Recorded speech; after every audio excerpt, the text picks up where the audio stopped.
안녕하세요. 저는 자영업을 하고 있는 40대 중반의 남자입니다. 밀키트 사업을 하고 있어요. 지금이야 남부럽지 않게 살고 있지만 뒤돌아보면 제 인생은 정말 외롭고 고달픈 인생이었다고 말씀드릴 수 있습니다. 요즘 뉴스를 보니까 보육원에서 퇴소한 아이들의 자살률이 높다고 하던데 저도 사실 보육원 출신이거든요. 뉴스를 볼 때마다 마음이 아파서 얼마 전부터 퇴소한 아이들을 돕는 일도 하고 있습니다. 저도 사실 어떻게 보면 운이 좋았기 때문에 지금까지 살아있다는 생각도 듭니다. 겨울도 되고 쓸쓸하니 제 살아온 시절을 되새겨보게 되고 그 이야기를 누군가에게 털어놓고 싶더라고요. 그래서 즐겨 듣던 이 채널에 제 이야기를 들려드리려고 용기를 냈습니다. 저는 초등학생 저학년 시절에 사고로 부모님을 여의고 친척집을 전전하며 살았습니다. 그리고 중학생이 되자마자 아르바이트를 해서 돈을 벌었어요. 번 돈은 한 푼도 빠짐없이 저를 거둬준 친척 어른에게 갖다 바쳐야 했습니다. 그 어린 나이에 매일의 구박과 협박 속에서 힘들게 살았어요. 동환이 너 알바하고 번 돈이 이거밖에 안 돼? 네, 왜요? 적어요? 뭐 적어요? 그걸 말이라고 해? 너한테 드는 식비며 세금이며 그거 다 네가 충당해야 될 거 아니야? 불쌍해서 거둬주었더니 에휴, 우리 집 거덜내게 생겼네. 이모부의 그런 말들을 저는 꾹꾹 참다가 결국 사춘기인 중2 때 폭발해버렸습니다. 그럼 저 그냥 버리세요. 저 보육원이라도 보내시라고요. 뭐? 자식, 그거 참 잘됐다. 당장 가자. 친척집에서 그렇게 괴롭힘을 당하고 난 이후에 저는 믿을 사람 하나도 없다. 나만 믿고 살자. 나는 고아다. 라는 생각이 제 마음속에 뿌리 깊게 박혀버렸어요. 그러다 보니 철저하게 고립된 생활을 하게 되었습니다. 보육원에 가서도 친구를 사귀지 못했어요. 그 어린 나이부터 사람에게 사랑받지 못하고 이용만 당했던 터라 마음의 문을 열기가 쉽지가 않았습니다. 그리고 어려서부터 돈에 시달렸기에 저는 남다른 경제관념을 가지고 있었어요. 돈을 함부로 쓰지도 않고 열심히 모아야 한다는 강박관념 비슷한 게 있었습니다. 고등학생이 되면서는 배달 아르바이트를 하면서 돈을 모았어요. 제가 돈을 번다는 걸 아는 학교의 불량한 친구들은 제 돈을 삥 뜯어가려고 했습니다. 야, 김동환, 너 오늘 월급 날이지? 너 일하는 짱깨집에 갈 테니까 돈 받으면 나 좀 빌려주라. 그 말을 듣고 저는 코웃음을 쳤습니다. 그리고 그날 가게 사장님에게 월급을 제 통장으로 입금해달라고 부탁했어요. 아니나 다를까 가게 앞에서 꺼렁꺼렁한 모습으로 기다리던 애들이 우르르 저를 둘러싸고 말했습니다. 야, 내놔. 뭘? 이 새끼 봐라. 월급 받은 거 빌려주기로 했잖아. 내놔. 내가 널 뭘 믿고 돈을 빌려줘. 개소리 좀 작작해. 빌려? 삥 뜯는 거겠지. 저는 지지 않고 그렇게 말했고 순식간에 주먹이 날라오는 걸 잽싸게 피했습니다. 남을 때리진 않았지만 저는 순발력이 좋아서 정말 잘 피했거든요. 제가 일하던 중국집 주방에서 일하던 형님이 복싱을 해서 가끔 저를 가르쳐주기도 했습니다. 제가 날아오는 주먹과 발차기를 잽싸게 다 피했더니 그놈들도 당황하며 놀라더니 더 이상 공격하지 않더라고요. 그 이후로 저를 괴롭히는 일은 없었습니다. 그렇게 저는 악착같이 학업과 일을 병행했어요. 그리고 보육원에 나와서는 원룸을 구해서 살면서 잠자는 시간 빼고는 내내 일을 하고 돈을 벌었습니다. 인생 한 번이고 호롤단신 혼자 죽으면 그만이란 각오로 살았던 시기입니다. 그렇게 돈을 모으다 보니 3년 만에 2천만 원이 생겼고 저는 그 돈으로 사업을 시작해야겠다고 마음을 먹었어요. 아시다시피 제가 인맥이 많이 부족했기에 사업을 어떻게 시작해야 할지 막막하더라고요. 그래서 나라에서 지원해 주는 것들이 뭐가 있는지 샅샅이 뒤지고 동사무소도 찾아가보고 구청도 찾아보고 발품을 많이 팔았습니다.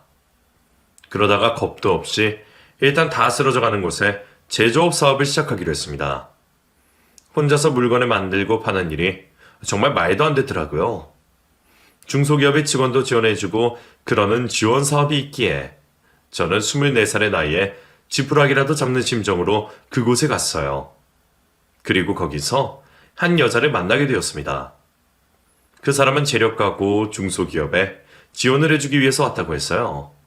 저보다 나이도 꽤 많아 보였습니다. 그 사람이 제 사업에 관심을 갖더라고요. 어떻게 직원이 하나도 없어요? 그게 아직 제가 월급을 줄 형편도 못 되고 맨땅에 헤딩하듯이 시작한 거라서요. 그러시구나. 부모님이나 주변 분들이 도움 주지 않으세요? 그 질문에 저는 울컥해서 눈물이 나올 뻔했습니다. 그 여자는 그걸 노린 거였겠죠. 제가 가족도 없고 친구도 없고 혈혈단신 혼자라서요. 아이고, 안타까워라. 제조업이면 기술 좀만 있고 힘만 좋으면 되잖아요? 제 같은 인맥도 넓고 사실 이런 말하기 뭐하지만 돈도 많아요. 제가 투자할게요. 네? 정말요?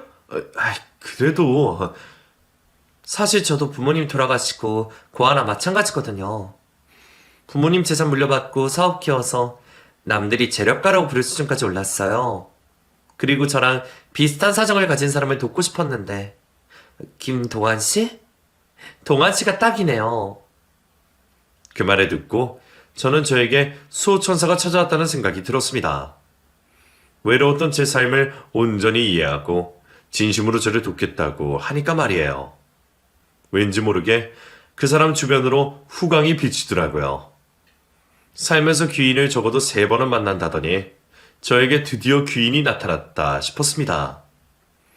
그리고 그 사람이 지원해준 직원 5명을 데리고 저는 일을 시작했어요. 처음 자리 잡기 전까지는 그 여자가 직원들 월급을 대신 내주었습니다. 저는 빨리 성공을 해서 모든 돈을 다 갚고 싶었어요. 그 여자는 저보다 8살이 많아서 저는 누나라고 불렀습니다. 서로 친남매처럼 서슴없이 지냈어요. 외로웠던 제 삶에 정말 가족이 생긴 기분이었습니다. 저는 그 여자를 전혀 연애 대상으로 생각하지 않았어요. 그런데 그 사람이 소위 말해 끼를 부리기 시작하더라고요. 어우, 동환아. 나 지금 술이 너무 취해서 그런데 여기 와서 나 좀 집에 데려다 주면 안 돼?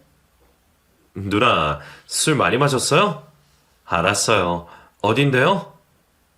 여기 너희 회사 근처야. 얼른 와. 그래서 갔더니 혼자 바에 앉아서 위스키를 마시고 있었습니다. 누나, 저 왔어요. 아직도 마셔요? 그래, 동환이 왔어? 여기 앉아서 한잔해. 저 운전해야죠. 무슨 일 있었어요? 그냥 아무 일도 없어. 갑자기 너무 외롭더라고. 돈만 많으면 뭐하니? 다들 내 돈만 보고 접근한 것 같고 의지할 데가 없어. 그렇게 말하면서 눈물을 흘렸습니다. 그 여자가 우는 모습을 처음 본 터라 저는 깜짝 놀라서 달래주었어요. 왜 외로워요? 제가 있잖아요. 저도 지긋지긋하게 외로운 인생이었는데 누나가 나타나서 얼마나 든든한데요. 누나도 저한테 힘들면 기대세요. 정말? 내가 너한테 그런 존재니? 고마워. 사실 네가 나보다 한참 어려서 기대도 되는 건지 고민이 되더라. 그렇게 말해줘서 정말 고마워. 혼자서 술을 먹게 하는 것도 그래서 저는 어쩔 수 없이 같이 한 잔 두 잔 술을 마시고 필름이 끊겼습니다. 아침에 눈을 떠보니 호텔이더라고요. 머리는 지끈지끈 아프고 정신이 하나도 없었는데 옷을 다 차려입은 누나가 저에게 말했습니다. 동환아, 이제 오늘부터 우리 사귀는 거다. 기억 안 난다고 발뺌하면 안 돼. 네? 네. 왜 이래? 어제부터 서로 반말하기로 했잖아. 나 일이 있어서 먼저 나가볼게. 너희 회사 직원들한테는 내가 잘 말해놨으니까 편히 쉬었다가 가. 룸서비스 시켰으니까 음식 곧 올 거야. 그 말을 하며 저에게 윙크를 찡긋하더니 나가버렸습니다. 저는 머리가 깨질 듯이 아팠어요. 그리고 옷을 주섬주섬 입고 이게 무슨 상황인 건지 어제 일을 다시 떠올리려고 해도 기억이 나지 않았습니다. 내가 누나랑 사귀기로 했다고? 술 먹은 뒤로 기억이 하나도 안 나네. 그렇게 저는 혼자서 주절거리며 누나가 시키고 간 갈비탕을 천천히 먹었어요. 속이 시원해지더라고요. 그리고 이왕 이렇게 된 거 누나와 잘 지내보자는 결심이 들었습니다. 저에게는 고마운 사람이었으니까요. 그때는 고마움과 사랑을 구별하지 못했던 숙맥이었습니다. 연애를 시작하고 얼마 되지 않아서 회사 직원들에게도 소문이 자자했습니다. 사장님 축하드려요. 뭔가 하나 누님이랑 연애하시기로 했다면서요. 그거를 어떻게? 다 아는 수가 있죠. 세상에 비밀이 어딨어요. 이런 말 뭐하지만 정말 땡 잡으셨네요. 성격 화끈하고 일처리도 잘하고 그런 여자가 어디 있습니까? 뭐라고? 아니 제가 좀 주제 넘었네요. 아무튼 국수 먹을래 기다리고 있을게요. 제가 사장님보다 하나 누님 더 오래 알았잖아요. 외로움 많이 타는 사람이에요. 잘해주세요. 그 여자가 소개해줘서 제 회사에서 일하던 직원이 그렇게 말했습니다. 그때는 별 생각 없이 다들 알아버렸구나 싶기만 했는데 지금 생각해보니 소름이 끼치네요.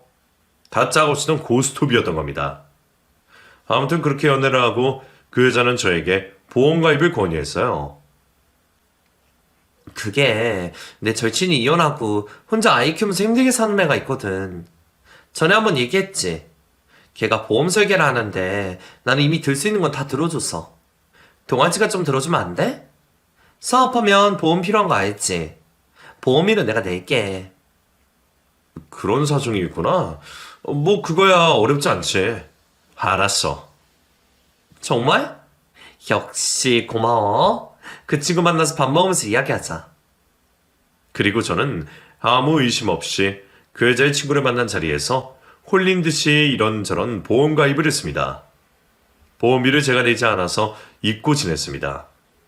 제가 내겠다고 해도 자기가 직접 관리하겠다고 하더라고요. 저도 모르는 사이에 저는 그 여자에게 심리적으로도 경제적으로도 많은 의지를 하게 되었습니다. 그러지 않으려고 노력했지만 어느새 그 여자는 제 삶에 깊숙이 들어온 후였어요. 저는 일단 일에 최선을 다했습니다. 다행히 나날이 제 사업을 번창했고 그 여자로부터 투자받았던 돈도 모두 되갚을 수 있었습니다. 돈을 다 갚던 날에 그 여자가 저에게 결혼 이야기를 꺼내더라고요. 동환씨, 나 이제 34이야. 자기가 벌써 34이야?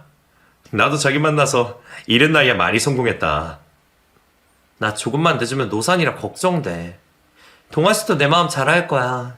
부모도 없고 형제도 없어서 난 빨리 가정 이루고 싶거든? 그건 그렇지. 그러니까 우리 결혼할래? 그냥 조촐하게 스몰 웨딩으로 하자. 그렇게 불쑥 들어오니까 저는 말문이 막히더라고요. 제 나이가 어리긴 했지만 형편이 안정되면서 가정을 이루고 싶다는 생각이 많았기에 저는 우선 알겠다고 했어요. 그리고 며칠 후에 비싼 커플 반지와 꽃다발을 사서 그 여자에게 내밀며 청혼을 했습니다. 하나 누나, 나랑 평생 함께하자. 제가 커플링을 끼워주자 그 여자는 펑펑 눈물을 흘렸습니다. 그때는 저도 감동을 받아서 같이 울었는데 지금 생각하면 그 여자의 거짓된 눈물 연기에 소름이 끼치네요.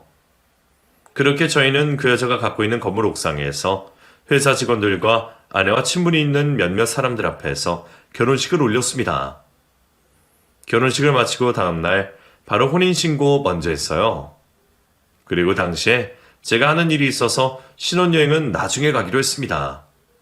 아내가 홍콩으로 예약을 해놨다고 하더라고요. 동환씨, 다음 달 홍콩으로 신혼여행 예약해놨어. 우리 아직 결혼한 게 실감이 안 난다. 홍콩? 왜 홍콩이야? 나 전부터 홍콩 가보고 싶다고 했잖아. 중경삼림 알지? 내가 제일 좋아하는 영화. 알지. 그래, 알았어. 신혼여행하면 휴양지를 생각하는데 홍콩에 가고 싶다는 말에 하는 수 없이 동의했어요. 우리 신혼여행 갔다가 오면 아파트 입주할 수 있을 거야. 너무 기대된다. 그러게. 얼른 살림 합쳐야 되는데.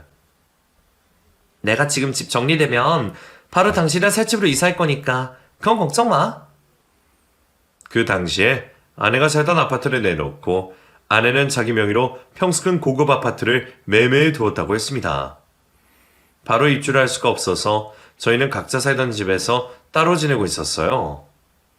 제 앞에 무슨 나이벼락이 떨어질지도 모르고 그때는 그저 신혼여행을 다녀와서 그 여자와 함께 오순도순 살며 아이를 낳고 행복한 가정을 꾸릴 생각에 들떠 있었습니다.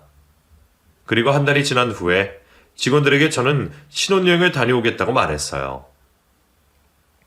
저 없는 동안에도 잘 부탁드려요. 아시다시피 거의 대부분의 직원이 그 여자와 친분이 있던 사람들이었어요. 그리고 그 직원 중 가장 덩치가 크고 잘못 보면 조폭으로 오해할 만한 인성을 가진 직원이 저에게 말했습니다. 걱정 붙들어 매세요. 하나누님이랑 좋은 시간 보내고 오시고요. 정식 씨가 있어서 아주 든든합니다. 잘 다녀올게요. 무슨 일 있으면 연락 주시고요. 그리고 아내와 함께 공항을 가는 길을 그 직원이 자체해서 데려다 주었습니다. 두 분 좋은 시간 보내고 오세요. 고마워요, 정식 씨. 여기까지 안 데려다 줘도 되는데. 아니 뭘요. 저도 공항에 볼 일이 있어서 온 건데요, 뭐. 볼 일이요? 제 물음에 그 직원은 음흉한 미소를 잠시 짓다가 말했습니다. 두 분 모시다 드리는 게 제 볼 일이죠. 잘 다녀오세요. 그리고 짐을 내려주는데 일주일을 여행하는 것 치고는 아내의 캐리어가 너무 작더라고요. 당신 짐이 이거밖에 없어? 어? 아, 거기 덥잖아. 가벼운 옷만 넣어놨어. 그리고 거기서 쇼핑도 해야지. 그래? 하긴. 그럼 정식씨, 그럼 저희 잘 다녀올게요. 회사 잘 부탁해요. 그럼요. 아무 걱정 마시고 잘 다녀오십시오. 그 직원의 미소가 찝찝하기는 했지만 저는 신경 쓰지 않고 그 여자와 함께 출국 심사를 마치고 비즈니스 라운지에 가서 맛있는 음료와 음식을 먹으며 여행에 가서 뭘 할지 이야기를 나눴습니다. 비행기도 처음 타보는 거였고 넓은 비즈니스석에 앉아서 신혼여행을 간다는 게 현실감이 느껴지지 않았어요. 나 김동완 어렵게 살았지만 그래도 가정도 이루고 이만큼이나 성공했구나 싶어서 속으로 감격스럽기까지 했습니다. 비행을 마친 후에 들뜬 마음으로 짐을 찾았습니다. 그런데 그 여자는 내내 무표정하더라고요. 그리고 짐을 찾고 아내가 예약해둔 숙소로 도착했어요. 숙소에 도착해서 저는 어리둥절했습니다. 정말 작고 허름한 방이었거든요. 자기야, 여기서 괜찮겠어? 지금이라도 다른 좋은 호텔로 옮기자. 여기 주변엔 뭐도 없고 여기는 여행지가 아닌 것 같아. 제 말에 아내가 웃으며 대답했습니다. 왜? 난 이런 거에 대한 로망이 있었는데? 좋은 데는 아무 때나 갈 수 있잖아. 어차피 여기 2박 3일 예약 둔 거라 괜찮아. 그 이후에 고급 호텔 가자. 저는 그때는 콩깍지가 단단히 씌인 때라서 여느 여자들처럼 좋은 곳만 가고 싶어 하지 않는 그 사람이 낭만에 가진 소녀 같고 귀엽게만 느껴졌습니다. 저희가 도착한 시간이 저녁 시간쯤이어서 저희는 밖으로 나가서 저녁을 먹고 숙소에서 먹을 술과 안주를 사서 들어왔습니다. 아내가 먼저 씻고 제가 그 다음에 화장실에 들어가서 샤워를 하던 도중 밖에서 우당탕탕 시끄러운 소리가 들렸습니다. 누군가 문 열고 들어온 것 같기도 했고요. 제가 잘못 들은 건가 싶어서 밖에 있던 아내에게 소리쳤어요. 자기야, 누가 왔어? 무슨 일이야? 어? 오긴 누가 와. 얼른 씻고 나와. 내가 음악 틀어놓을게. 그 여자는 태연하게 그렇게 말을 하고는 휴대전화로 음악을 틀더니 볼륨을 높였습니다. 제가 씻으러 간 사이에 아내가 사온 술을 예쁘게 세팅해뒀더라고요. 술잔에 술도 따라 놨습니다. 그리고 저에게 재촉을 했어요. 얼른 와서 마시자. 우리의 첫 시작. 짠! 예쁘게 준비해뒀네. 나는 당신이랑 만난 게 내 인생에서 최고의 행운이야. 정말 고마워 누나. 아니 여보. 나도 동안이 만나서 행복했지. 아니, 행복하지. 내가 사람 보는 눈이 있잖아? 일단 얼른 마셔. 첫잔은 원샷이다. 알지? 아내는 먼저 잔에 들어서 건배를 제안했습니다. 그리고 기분 좋게 건배를 한 후에 술을 벌컥벌컥 들이마셨습니다. 그런데 마시자마자 이상하게 정신이 혼미해지더라고요. 눈앞이 흐려지는 중에 그 여자 제 모습을 보며 입꼬리를 올리는 게 보였습니다. 그리고 입모양으로 죽어 하는 모습을 봤습니다. 정신이 없던 와중에도 그 모습에 소름이 끼치고 정말 이 여자가 나를 죽일 것 같은 기분이 들었어요. 저도 모르게 생존 본능이 발휘됐다고 해야 할까요? 아마 당시에는 20대의 젊은 나이였기 때문에 그만큼 버틸 수 있던 것 같습니다. 까무룩 정신을 잃어가는 와중에도 저는 기어서 숙소 문을 열고 나갔습니다. 기어가는 와중에 그 여자가 제 다리를 붙잡고 못 나가게 하고 있었어요. 겨우 문 밖으로 머리를 내밀자마자 살려주세요! 소리를 꽥 지르고 바로 정신을 잃어버렸습니다. 정신을 차리고 보니 주변은 온통 하얀색이고 알아들을 수 없는 말들이 오고 갔어요. 저는 제가 죽어서 천국이라도 온 줄 알았습니다. 그런데 그 여자가 보이더라고요. 그리고 놀랍게도 저희 신혼여행을 배웅해줬던 깡패같이 생긴 제 회사 직원이 함께였습니다. 저는 다시 눈을 감고 두 사람이 대화하는 이야기를 들었어요. 그 여자 직원에게 화를 내더라고요. 그러게, 내가 제대로 준비하라고 했잖아. 치사랑 몰라? 이번에 확 죽였어야 됐는데 어쩔 거야. 저 새끼 눈치 빨라서 깨어나면 난리 날 텐데 이번에 성공을 했어야 보험금도 타고 저 자식 회사에서 편하게 약도 제조했을 거 아니야. 한국의 애들은 지금 작업 중이지. 네 누님. 그나저나 깨어나면 어쩌죠? 다음 계획 준비해. 한국 들어가기 전까지만 죽이면 돼. 여기서 죽이고 바로 화장까지 하고 나면 완전 범죄 알지? 저 자식 가족도 뭣도 없는 거. 그럼요. 걱정 마세요. 제가 어떻게든 죽일 테니까요. 그 대화를 듣는데 저는 심장이 밖으로 튀어나올 것 같았습니다. 그 악마 같은 여자는 모든 걸 속이고 저를 이용하기 위해서 다가온 것이었습니다. 저 인간들이 제가 깨어났단 걸 알면 바로 저를 죽이려고 들겠구나 싶어서 어떻게 탈출해야 할지 머릿속으로 5만 가지 궁리했어요. 반드시 나는 살아서 돌아가야 한다. 이렇게 어이없게 죽을 수 없다 생각하니 오히려 정신이 또렷해지더라고요. 영어도 홍콩말도 할 줄 몰랐던 저는 저를 살피러 온 간호사에게 귓속말을 했어요. Help me. She kill me. 살려고 하니까 아무 말이나 막 나오더라고요. 다행히 간호사도 눈치를 챈 것 같았습니다. 오케이, don't worry. Take it. 그리고 그 간호사가 무슨 주소를 적어줬어요. 보니까 한국 대사관 주소 같더라고요. 그리고 간호사가 저에게 눈치를 주더니 저를 죽이려고 한 여자와 직원이 있는 곳으로 가서 밖으로 데리고 나갔습니다. 그 사이 저는 침대에서 벌떡 일어나서 주변을 살피고 창문 밖을 내려다봤어요. 2층 높이인데 그리 높지는 않아서 충분히 뛰어내릴 수 있을 것 같았습니다. 그래서 저는 바로 창문 밖으로 뛰어내려서 큰 길로 나가 택시를 잡아 타고 간호사가 적어준 주소를 내밀었어요. 기사도 제 행색을 보고 큰일이 났다 싶었는지 바로 오케이를 하며 대사관 앞으로 데려다 주었습니다. 그리고 저는 한국 대사관에 들어가서 자초지종을 설명했어요. 정말 절박했습니다.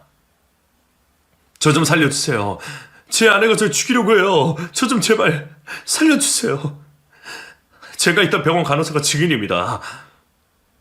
제가 두서없이 격양된 상태로 말을 하자 대사관 직원분은 제 흥분을 가라앉히고 걱정 말라며 도와주겠다고 했습니다. 그리고 저는 응급실에서 들었던 아내와 직원의 대화에 대해서도 말했어요. 아무래도 그것들이 제 회사에서 몰래 마약을 제조 중인 것 같아요. 한국에 있는 경찰들한테 현장을 잡아야 한다고 좀 전해주세요. 마약이요? 확실합니까? 네, 제가 듣기로 똑똑히 들었어요. 그 여자가 저한테 일부러 접근해서 보험금 타먹고 제 회사를 마약 제조 공장으로 차리려고 했던 겁니다. 지금 저한테 뭘 먹여서 제가 쓰러진 건지도 모르겠어요. 죽자쓰자 도망쳐 나왔습니다. 그리고 심각산을 눈치챈 대사관 직원이 한국 경찰에게 연락을 했습니다. 저는 안전한 곳에 있었지만 당장이라도 그 여자와 직원이 들이닥쳐서 저를 죽일 것만 같은 공포에 시달려 했어요. 뜬 눈으로 밤을 지새우고 대사관 직원이 제 신변을 보호해서 한국행 비행기를 탈 수 있게 해주겠다고 했습니다. 저 못 나가요. 무서워요. 김동완 씨, 저희들이 다 보호해서 같이 입국할 거예요. 공항에 내리면 바로 경찰들이 와 있을 겁니다. 한국 경찰에서 홍콩에 공조 요청한 상태니까 걱정하지 마시고요. 그 말을 듣고 저는 조금 안심했습니다. 그리고 3일 후에 한국으로 입국할 수 있었어요. 들은 대로 경찰들이 저를 기다리고 있더라고요. 저는 입국을 한 후에 경찰들에게 조사를 받으러 갔습니다. 경찰들은 이미 제 회사에서 마약을 제조 중이던 직원들을 체포한 상태라고 했어요. 김동완 씨, 이 일에 아무 관련이 없으신 겁니까? 직원들은 김동완 씨가 시켰다고 하던데요. 그 말을 듣고 억울해서 미칠 지경이었습니다. 아니에요. 정말 아닙니다. 저는 아무것도 몰라요. 제 죄가 있다면 미련한 죄밖에 없습니다. 저도 죽을 뻔했다고요. 그 여자가 제 앞으로 보험을 틀어놓고 수령인의 본인을 해뒀어요. 경찰 선생님, 그 여자한테 잡히면 저 정말 죽어요. 제발 살려주세요. 저는 그렇게 애원했습니다. 홍콩 숙소에서 그 여자가 제 몸에 치사량의 마약을 주입했다는 사실이 밝혀졌어요. 저는 강제로 마약을 하게 된 거였고 여러 검사와 조사를 통해 그 사실이 입증되었습니다. 저는 그 악마 같은 인간들 덕분에 마약 중독 치료도 받아야 했습니다. 제 의도도 아니었고 한 번 한 게 다였지만 그래도 그게 중독성이 강해서 금단 증상에 시달려야 했어요. 저는 이를 꽉 깨물고 버텼습니다. 이렇게 억울하게 제 인생을 망치고 싶지 않았으니까요.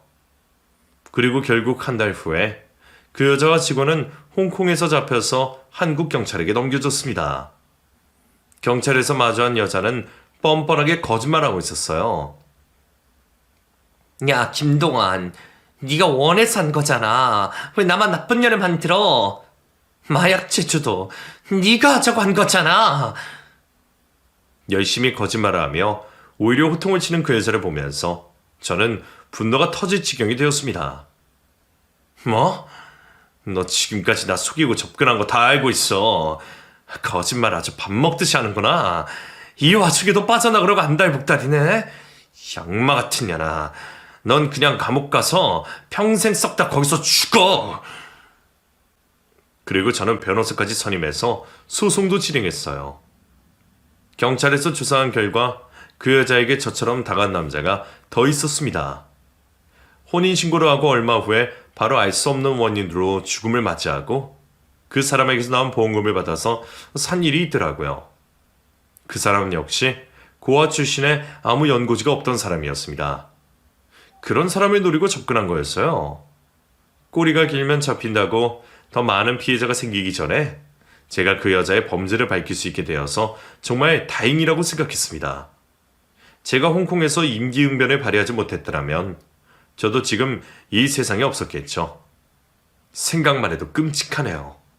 저는 운이 좋게 살았다고 생각합니다. 제 주변에 다 자기 사람들을 심어놓고 저를 죽이고 마약 제조를 해서 불법적인 돈을 벌려고 했던 그 여자와 제 회사 직원들은 마약류 위반법 및 살인 미수죄로 징역을 살게 되었습니다.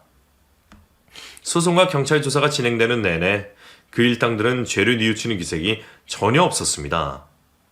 담당 경찰 선생님이 저에게 말씀하셨어요. 이 인간들 완전 악질이네. 아휴, 김동완 씨, 살아 돌아온 게 정말 기적입니다. 제가 어떻게든 이 인간들 잡아 쳐놓을 거예요. 이놈들 놔주면 제3, 제4의 피해자가 늘어날 겁니다. 이것들 완전 연쇄살인마예요. 그 말에 저도 모르게 눈물을 흘리며 대답했습니다. 형사님, 꼭 제대로 벌받게 해주세요. 그렇게 기나긴 소송이 진행됐습니다. 그리고 결국 주범이었던 그 여자는 가석방 없는 무기징역을 선고받았어요. 선고가 나오던 날 정말 마음이 복잡했습니다. 어쩌다가 저런 악마 같은 여자를 만나서 내 청춘이 이렇게 망가졌나. 내가 의지할 가족이 있었다면 이런 일이 벌어지지 않았을 텐데 하는 생각까지 들었습니다. 몸은 살아 돌아왔지만 정신은 날이 갈수록 피폐해져 갔어요. 그리고 다른 놈들은 징역 20년을 선고받았습니다. 어떻게 보면 그놈들도 그 여자한테 당한 피해자이기도 하더라고요. 고아원 출신의 깡패 짓을 하고 다니던 그놈들을 악마 같은 그 여자가 어떻게 깨어내어서 범죄에 가담하게 한 거였습니다. 처음에는 저에게 했듯이 호의로 다가갔겠죠. 본색을 드러낸 이후에는 도망갈 수 없었을 겁니다. 그 여자가 얼마나 악독하냐면 연고지 없는 고아 출신의 깡패들에게 마약을 무상으로 제공하고 중독의 길로 빠지게 해서 그 여자의 소나기에서 벗어날 수 없게 했던 모양이더라고요. 얼마나 간땡이가 배 밖으로 나오고 사람의 길을 포기하면 그런 일을 저지를 수 있는 건지 저는 상상도 가지 않았어요. 아마 그 여자는 사이코패스가 분명할 겁니다. 그 인간들도 어찌 보면 악마를 만나서 세뇌를 당해 나쁜 짓을 한 거였지만 어쨌든 그들이 선택한 일이었기에 죄값을 받아야 했습니다. 그리고 저에게 진심으로 사과를 하더라고요. 형님, 사장님 죄송해요. 저희도 제정신이 아니었어요. 그냥 정말 악마예요. 마귀 들린 인간이에요. 그 말을 하면서 덩치도 큰 놈들이 눈물을 흘렸습니다. 나도 알아. 너희 사정 딱하게 됐지만 어쨌든 범죄는 저질렀으니 어쩌겠냐. 사과는 받아줄게. 그리고 검찰 소송 중에 알고 보니 그 여자는 제가 죽으면 제 사업체를 자기 명의로 돌려놓으려고 계획도 하고 있었더라고요. 까면 깔수록 무서운 인간이었습니다. 그 여자는 끝까지 본인 잘못을 인정하지 않더라고요. 동환씨, 내가 뭘 잘못했어? 나 당신한테 최선을 다했잖아. 알지? 내 돈 많이 받았잖아. 내가 합의금 넉넉하게 줄게. 나 감옥 가기 싫어. 누나, 아니 아줌마, 당신 아직도 지은 죄를 몰라? 이 와중에도 새치열에 놀려서 나를 꼬여내려고 해? 정말 최악이다. 당신 같은 사람은 사회에 나오면 안 돼. 죄를 뉘우치지도 못할 망정. 꺼져! 저는 지치지 않으려고 노력했어요. 혼인무효소송을 진행하고 그 여자에게 위자료도 받을 수 있었습니다. 죄인들을 감옥에 집어쳐넣고 저는 넋이 나가버렸어요. 어떻게든 열심히 살려고 혼자서 발버둥 치던 제 인생이 모두 부정당한 기분이었습니다. 그래서 하던 사업도 다 때려치우고 저는 한동안 방구석에 처박혀서 제 자신을 자책했습니다. 지금 돌이켜보면 지독한 우울증에 걸렸던 것 같네요. 겨우 한 끼 식사를 때울 정도로 무기력하게 누워서 아무것도 못하고 있었습니다. 그러던 중에 제 사건을 맡아주셨던 경찰 선생님이 저에게 연락을 해주셨어요. 거의 제 아버지 뻘인 분이셨거든요. 여보세요? 동안이냐? 뭐하고 살아? 그냥 목소리 왜 이렇게 힘이 없어? 나와서 국밥이나 한 그릇 하자고. 저는 정말 몇 달 만에 누군가로부터 연락을 받고 바깥으로 나갔습니다. 그리고 같이 식사를 하면서 그분이 저에게 힘을 실어주셨어요. 아이고, 밥도 안 먹고 씻지도 않고 그냥 누워만 지냈구만. 네, 어떻게 하셨어요? 딱 보면 알지. 그런 놈들한테 뒤통수 맞고 죽을 뻔한 목숨 구했으면 더 열심히 살아야지. 누구 죽으라고 그러고 기운 빼고 살고 있어. 어? 거칠게 위로를 해주셨지만 저는 그 말을 듣고 머릿속에 전거가 확 켜진 기분이었습니다. 그리고 형사님 말대로 어떻게든 부지한 목숨, 아깝지 않게 살다 가야겠다는 결심이 들었어요. 고마워요, 형사님. 저 이제부터 정신 차리고 살게요. 그래, 아직 젊고 능력도 좋은 사람이 그렇게 기죽어서 살지 마. 내가 1년에 한두 번씩 연락해서 잘 지내고 있나 확인할 거야. 그 말에 저는 고개를 푹 숙이고 감사하다고 연신 말씀을 드렸습니다. 감사해요, 형사님. 정말 감사해요. 사내놈이 이렇게 눈물이 맑아서 어디다 써? 힘내, 이놈아. 내 아들 같아서 하는 소리야. 네, 알겠어요. 저 정신 바짝 차릴게요. 그분을 만난 이후로 조금씩 기운을 차렸습니다. 혼자서는 힘들 것 같아서 심리 상담도 받았어요. 그리고 제 잘못이 아니라는 말을 듣고 많은 위로를 얻었습니다. 조금씩 생활 패턴을 정상으로 되돌린 후에 저는 있던 돈을 끌어모아서 다시 사업을 하기로 결심했어요. 지금이야 밀키트 사업이 활발해졌고 레드오션이 된 상태지만 제가 일을 시작할 때만 해도 그렇게 활발하지 않았거든요. 사업을 하기 전 저는 제 기반을 확실히 다듬고 싶었습니다. 그래서 용기를 냈어요. 저는 일단 어릴 때 일하던 중국 식당이 기억이 나서 거기에 재취업을 했습니다. 감사하게도 저를 반가워해 주시더라고요. 아이고, 그 코치질이 동아리가 이제 정년이 다 됐네. 사장님, 잘 지내셨죠? 저 중식 주방장 보조로 써주세요. 보조? 그래. 동아리 이름을 야무지길 잘했으니까 내가 믿고 맡겨볼게. 그렇게 저는 청소년 때 연이 있던 중식당에서 열심히 요리를 배웠습니다. 몰랐는데 제가 요리에 재주가 있었더라고요. 배우면 배울수록 칭찬도 듣고 너무 재미가 있었습니다. 살아있으니 이렇게 감춰졌던 재능도 발견하는구나 싶어서 삶에 대한 의욕이 나날이 뿜뿜 용솟음 쳤습니다. 그렇게 2년간 중식을 배우고 중국 요리사 자격증까지 취득했어요. 제가 일하던 중식당은 맛집이 되어서 사람들이 줄을 서서 기다리는 식당이 되어 있었습니다. 그렇게 정신없이 열심히 살다 보니 제 나이가 30이 넘어 있었습니다. 그때부터 저는 제가 만든 맛있는 짬뽕과 짜장면을 집에서 바로 해먹게 할 수는 없을까 하는 고민 끝에 밀키트 사업을 시작하게 되었어요. 가게 사장님도 저에게 힘을 실어주셨습니다. 중식 요리 자격증을 취득하면서 알게 된 친구들에게도 많은 도움을 받았고요. 어찌 보면 두 번째 인생을 사는 거였습니다. 첫 번째 인생에서 악마를 만나서 죽을 뻔한 후로 제 인생은 한마디로 고속도로 아스팔트처럼 매끄럽게 진행되었어요. 거짓없이 저를 위해주는 좋은 사람들도 많이 만났고요. 그리고 사업을 시작하면서 처음에는 부진해서 때려치워야 하나 싶었는데 제 옆에서 힘을 실어준 사람이 지금의 아내입니다. 동환씨, 이제 얼마나 됐다고 그래. 같이 힘내보자. 할 수 있어. 저보다 2살이 어렸던 아내는 마케팅 회사에서 근무를 하던 사람이었어요. 끔찍한 일을 겪고 나서 저는 여자를 평생 만날 생각이 없었는데 이래저래 연이 닿아서 그 사람과 지인으로 지내던 사이였습니다. 마케팅 회사를 다녀서 그런지 제 밀키트 사업을 홍보하는 방법을 이렇게 저렇게 많이 알려주고 도움을 줬어요. 처음에는 그 여자를 경계했지만 알면 알수록 순수한 열정이 가득한 사람이라서 마음이 갔습니다. 하지만 쉽게 마음을 열기는 어렵더라고요.